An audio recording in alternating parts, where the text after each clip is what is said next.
What if the man you mocked for being beneath you turned out to be the one holding the key to your destiny?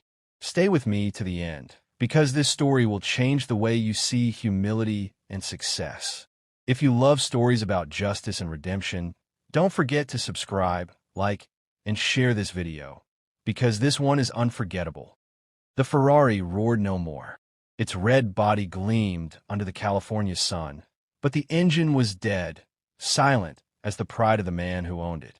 Victor Hensley, a millionaire car collector, stood with a smirk. "I told you. No one can fix her," he said, brushing invisible dust from his tailored suit.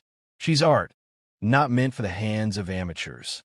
He glanced at the man standing opposite him, Jeremiah Brooks, a black mechanic from the small town of Inglewood.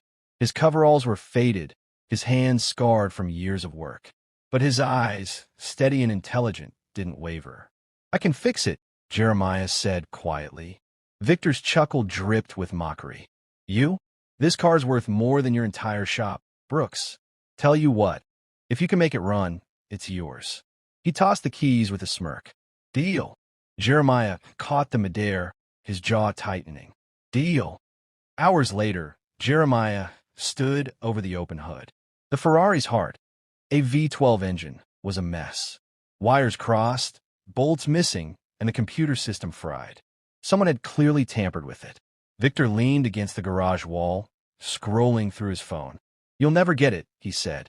"Even my experts couldn't." Jeremiah didn't respond. He just worked, precise, patient, silent. His father had taught him to fix engines when he was 12. "Respect the machine," his father would say. "It tells you what's wrong if you listen."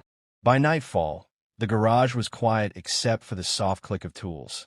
Sweat traced down Jeremiah's temple, and with one last turn of the wrench, he whispered, "Come on, baby.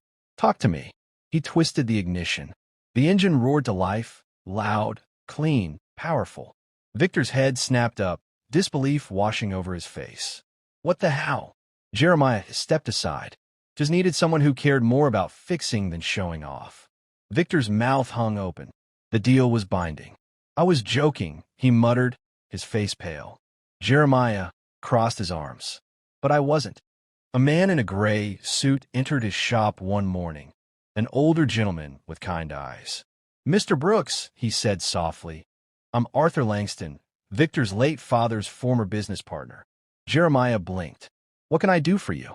Arthur smiled faintly. "I came to tell you something Victor doesn't want anyone to know." He placed a small envelope on the counter.